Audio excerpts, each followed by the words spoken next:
Get some more lessons from the life of Joseph. And I want to start at the end of his life, as we did last week, because if we get a picture of what he came to be, it helps us understand all the things that he went through to get there and what God was teaching him. So let's look today at Genesis chapter 41, and we'll actually begin in verse 41. Genesis 41:41.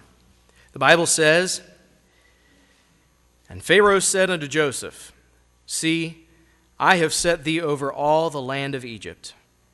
And Pharaoh took off his ring from his hand and put it upon Joseph's hand, and arrayed him in vestures of fine linen, and put a gold chain about his neck. And he made him to ride in the second chariot which he had. And they cried before him, Bow the knee. And he made him ruler over all the land of Egypt. And Pharaoh said unto Joseph, I am Pharaoh, and without thee shall no man lift up his hand or foot in all the land of Egypt." Let's pray this morning. Our Father, we come to you now and we focus our hearts and our attention solely on you and your word. Lord, I pray that you would help us to learn what you have today from your word. God, I pray for the freedom of your Holy Spirit to move up and down each row and every aisle and speak to individual hearts this morning. God, please do a work. You know the need of everyone here. You know the place of everyone here. Lord, you know where you have led each individual. And God, I pray that the word of God this morning, the message today, would minister to hearts. God, I pray for encouragement among your people. I pray for comfort among your people. I pray for great reminders that they'll know that you are still vitally and very involved in their life. Father, I pray for those who are here today who don't know you as Savior. I ask today, Lord, that you'd save them. Please convict their heart of their need for Jesus. Give them the courage to come forward and trust him at the end of our service today. We ask these things in Jesus' name. Amen. Desert places.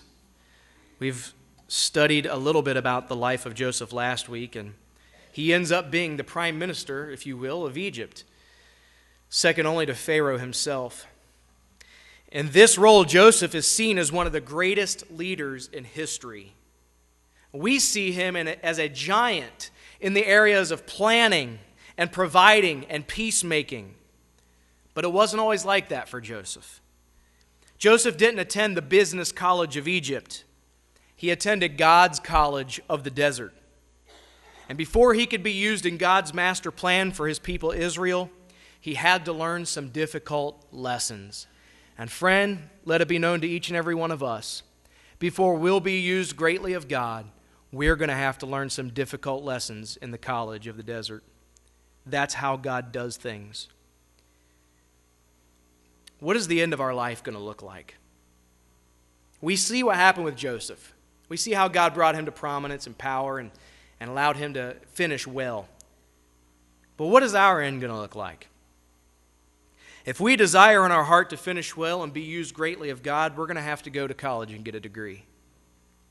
We'll need to be willing to be enrolled in the college of the desert, because it's where God often teaches his greatest servants the curriculum they need.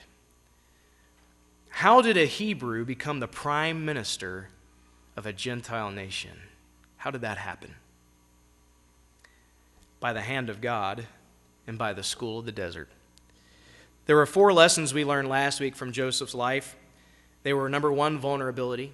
He learned what it was like to be vulnerable. We'll recall when his brothers threw him in the pit, when he was placed in prison for a crime that he did not do.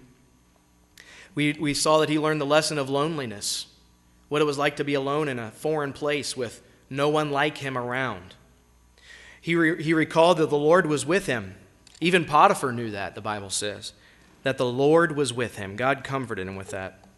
And the last lesson we learned last week was he learned how to manage a great man's house. Remember, he was in charge of everything that Potiphar owned. It was given into Joseph's hand, and we knew how that would come in handy later, as he would lead the entire nation of Egypt during some of their hardest years. Those are 4 lessons we've studied and learned so far in Joseph's life. Let's pick up this morning. Just flip back a couple of pages to Genesis 39. Genesis 39. At this place where we left off last week, Joseph is in Potiphar's house. He is there as the manager, the chief steward of Potiphar's home. Now remember, Potiphar is an officer of Pharaoh's, so he was a prominent man, a captain of the guard. He had a high position in Egypt. And so Joseph was sold to Potiphar as a slave, and Potiphar puts him to work right away and finds out that Joseph, everything he does, God blesses it. Even Potiphar knows that it's not just that this is a good guy, but that God is involved in his life. Now what's significant about that is the Egyptians didn't believe in the God of Israel. They believed in many gods, in all kinds of gods, the sun god, the moon god, the water god, all these things. So for him to recognize that Joseph's God was blessing him was a big deal. He could see that God was involved in Joseph's life. And he's now in the home of Potiphar.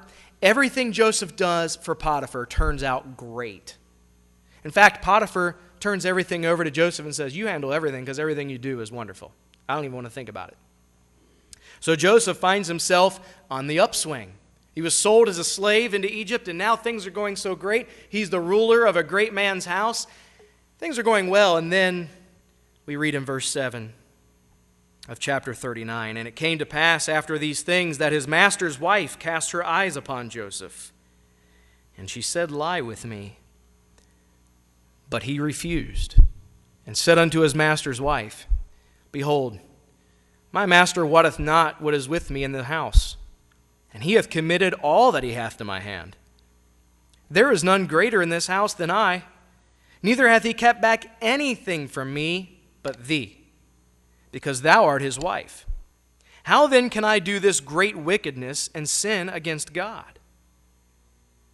And it came to pass, as she spake to Joseph day by day, that he hearkened not unto her to lie by her or to be with her. And it came to pass about this time that Joseph went into the house to do his business, and there was none of the men of the house there within. And she caught him by his garment, saying, lie with me. And he left his garment in her hand and fled and got him out. And it came to pass, when she saw that he had left his garment in her hand and was fled forth, that she called unto the men of her house and spake unto them, saying, see, he hath brought in an Hebrew unto us to mock us. He came in unto me to lie with me, and I cried with a loud voice. Everything was going great for Joseph. He was in charge of everything in Potiphar's house, and then Potiphar's wife had a wicked idea. She tried, in essence, to seduce this young Hebrew slave. And another lesson that Joseph learned in this desert place of his life is he learned and he exhibited godly character. He learned and he exhibited godly character. Potiphar's wife was a doozy, wasn't she? Quite an interesting woman, to say the least. She had plans for Joseph. She thought that because she was Potiphar's wife, who was probably no doubt a beautiful woman and had about everything a woman could want, that she would have no problem getting this young Hebrew boy to do what she wanted him to do. But she didn't know who she was messing with. She was messing with a young man who loved God and who God had big plans for. And Joseph learned what it was like to restrain himself from the things that he could have. I mean, the only people that would have known would have been him and Potiphar's wife. But he learned restraint. He learned character at this time in his life. Think about how valuable that would be, because as the prime minister of Egypt, you could have anything and anyone you want. But Joseph learned at a young age and at an early stage of life that some things are right and some things are wrong. And to have another man's wife is wrong. And Joseph knew that, and he refused to sin in that way. Thankfully, Joseph chose to do right. And he learned a great lesson, the reward of doing right.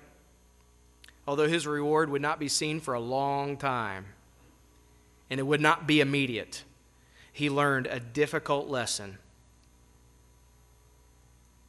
Let's remember, friend, that you and I, when we're learning these lessons in the desert places, and we choose to do the right thing, that we may not see a reward immediately.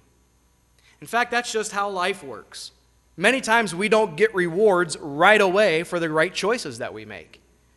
And you and I, since we're used to the microwave generation, where if we want it now, we just press a button and we have it, right? Amazon, anybody like to shop on Amazon? Buy with one click? Yeah, that's scary, isn't it?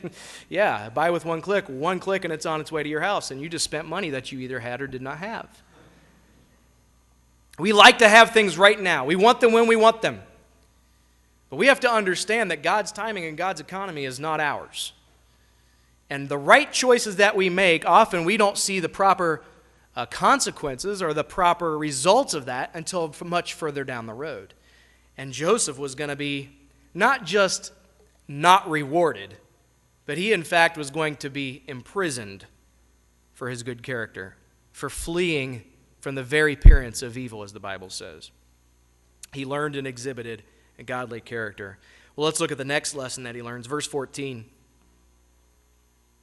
As she called unto the men of her house and spake unto them, saying, See, he hath brought in an Hebrew unto us to mock us. And he came in to me to lie with me. And I cried with a loud voice. And it came to pass, when he heard that I lifted up my voice and cried, that he left his garment with me and fled and got him out. And she laid up his garment by her until his Lord came home. And she spake unto him according to these words, saying, The Hebrew servant which thou hast brought unto us came in unto me to mock me. And it came to pass, as I lifted up my voice and cried, that he left his garment with me and fled out. Joseph learned all about judgment. He learned about judgment. He learned what it was like to be wrongly accused. He learned what it was like to be lied about. You know what else he learned? He learned that you might want to get the whole story before you make a decision. As we know what's going to happen, and we're going to read in just a moment, Potiphar, after hearing this, decides to put Joseph in prison for attempting to mock his wife, as the Bible says. He's making a choice to imprison him without getting the story from Joseph. Now, to be fair, I don't know if I was Potiphar or if I would ask the Hebrew slave his side of the story. I think I would probably tend to believe my wife, especially in a circumstance like this. I don't know what I would do. I just know that we don't have any account here that Potiphar got Joseph's side of the story. And Joseph learned what it felt like to be wrongly accused. He learned about judgment, that you always listen to both sides of the story. Proverbs 18:13 actually tells us this: He that answereth a matter before he heareth it, it is folly and shame unto him. Answering a matter before you hear the whole story, that's folly. It's shame. Because you can make a poor decision based on one half of the story.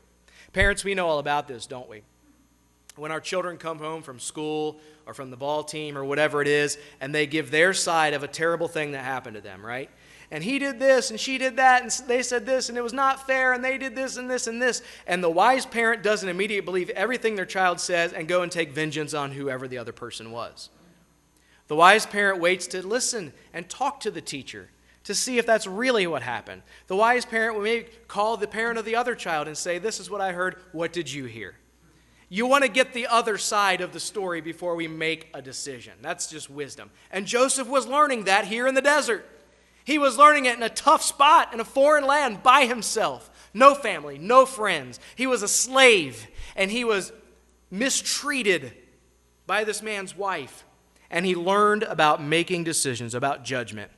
He knew what it felt like to be wrongly accused.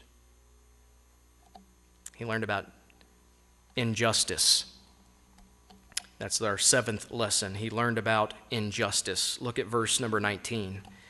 And it came to pass, when his master heard the words of his wife, which she spake unto him, saying, After this manner did thy servant unto me, that his wrath was kindled.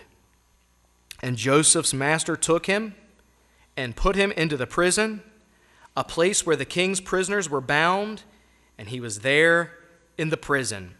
Joseph learned about injustice. He learned what unjust punishment was like. You know, there are punishments that fit sins. There are punishments that fit disobedience. And then there is unjust punishment. Things that are too harsh for the sin. And he learned what it was like to be placed in prison for doing right. Remember that he had no fault at all.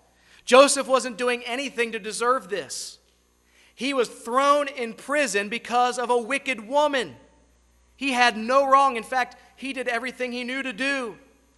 When she tried, he fled. He was above reproach in all his ways, and yet he was lied about and imprisoned. So he learned all about injustice. He became painfully aware that we ought to be certain of the crime before we attach punishment to the crime. And boy, wouldn't that come in handy for him as the prime minister of Egypt. We think about these lessons that he may have learned and he was learning in the desert place of his life. I wonder if these things came to mind when someone would come to Joseph from a foreign land during the years of famine. A hungry family would come to him and they would say, "We need to buy food. Here's how much food we need." And he would say, "Here's how much that food costs." If we know Joseph like we think the Bible tells us about Joseph, if that family, suppose, only had $200 of the $400 that they needed, the way we know Joseph, I'm sure he would have been kind and generous to those people. These are all things you learn when you're in those desert places. You remember what it feels like to be there. And those feelings never leave you after you've been through the desert. Now, you might get past some of them. You'll get over some of them emotionally. But you know what? You'll never forget the feelings you had. In fact, someone once said that you'll forget most of the things people tell you, but you'll never forget how they make you feel. Be careful how you make people feel. Be careful how you leave people, the impression that you leave with them. That's why it's called an impression, because you are impressing something upon them. Our words are great, and many of us use them too often, and we use the wrong ones, you know. But how do we make people feel? You know, you never forget your feelings. How about this? Have you ever been in a place where a certain song meant something at that time in your life, and it really ministered to you, or it was really special, and then you hear that song again, and all those feelings come back, don't they?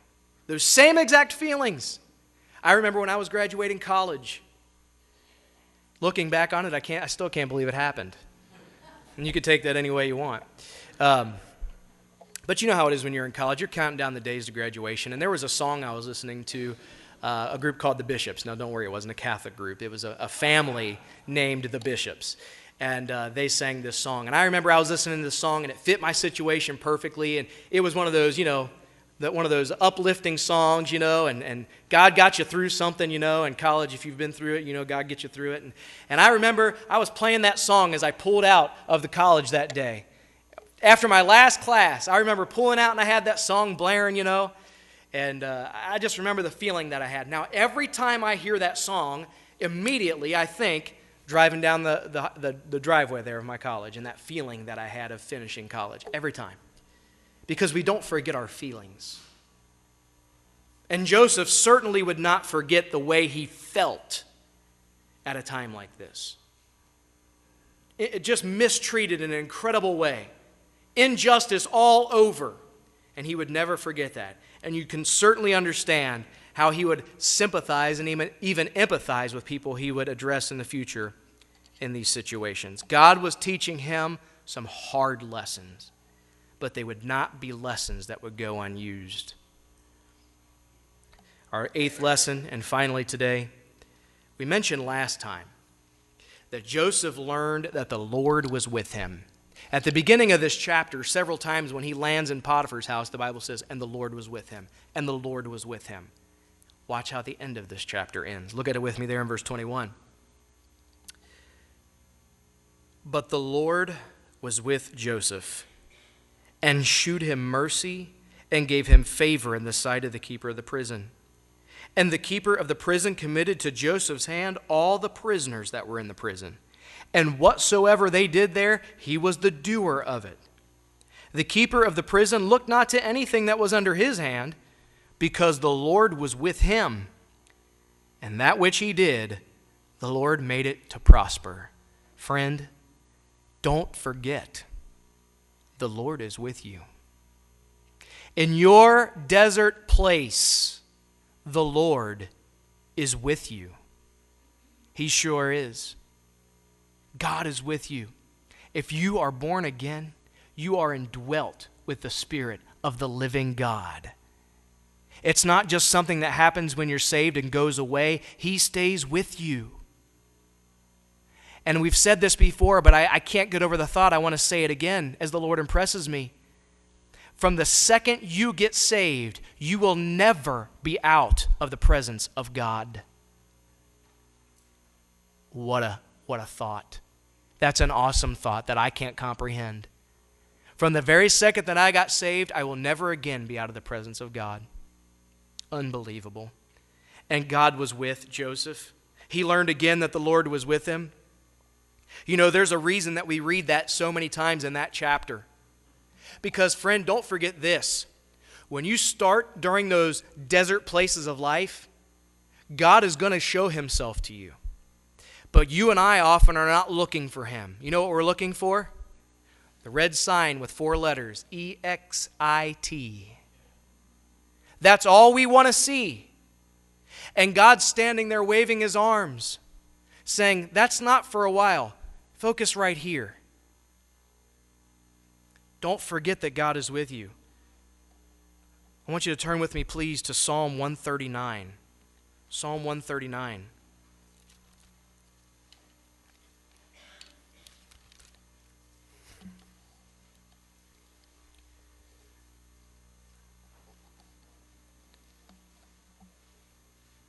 Verse number 7 through 10. Psalm 139, beginning in verse 7. David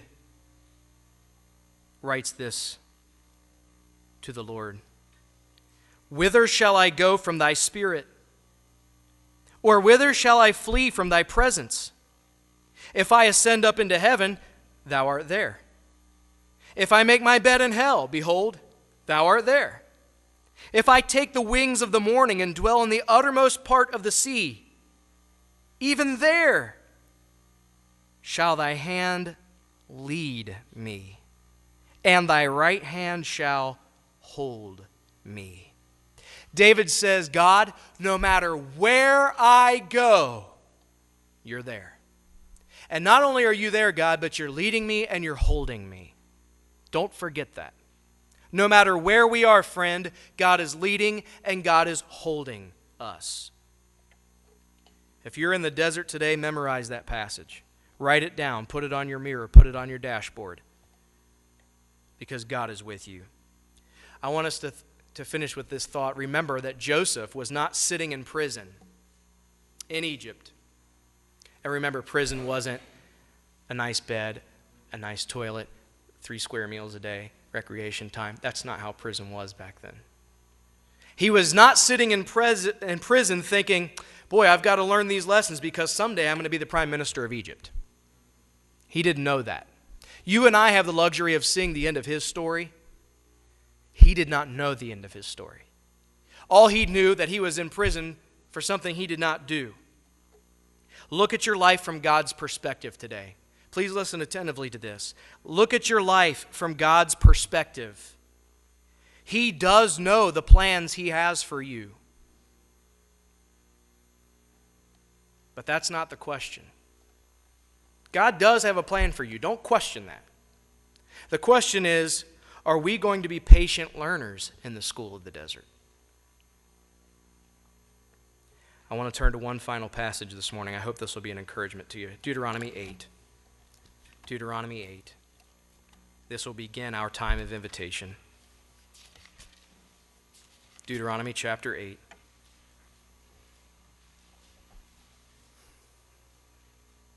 Verse number 2 and 3. Deuteronomy 8, 2. And thou shalt remember all the way which the Lord thy God led thee these 40 years in the wilderness. Speaking of Israel. He said, you will remember all the way that God led you for those 40 years you were in the desert. to humble thee, and to prove thee, to know what was in thine heart, whether thou wouldst keep his commandments or no. And he humbled thee, listen to this, and suffered thee to hunger, and fed thee with manna, which thou knewest not, neither did thy fathers know. Why? That he might make thee to know that man doth not live by bread only, but by every word that proceedeth out of the mouth of the Lord doth man live. Why does God take us into desert places? Well, he takes us there to teach us, to prepare us, to quit relying on what we know, to quit relying on what we see, what we've experienced, and solely to rely on him. He will be with us. He takes us there, but he does not leave us there. He led them, he suffered them to hunger, yet he fed them, and he taught them that they needed him. And perhaps the greatest lesson we're going to learn in our desert places is our great need for a great God. If you'd stand with me, please, in our music.